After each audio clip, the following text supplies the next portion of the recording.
वातावरण खराब करून दंगली घडवण्याचं काम महाविकास आघाडी करतंय अशा शब्दात प्रसाद लाड यांनी टीका केली आहे। पुतळा दुर्घटनेवरून मोदींनी माफी मागितली असं प्रसाद लाड यांनी म्हटलंय। तर माफी मागितली म्हणून प्रश्न संपतो का, अंबादास दानवेंनी हा सवाल केलाय।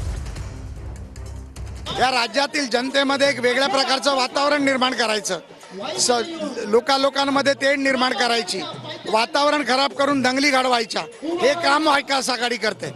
छत्रपतींच्या बाबतीतली जी घटना घडली त्याचा आम्ही निषेधच करतो।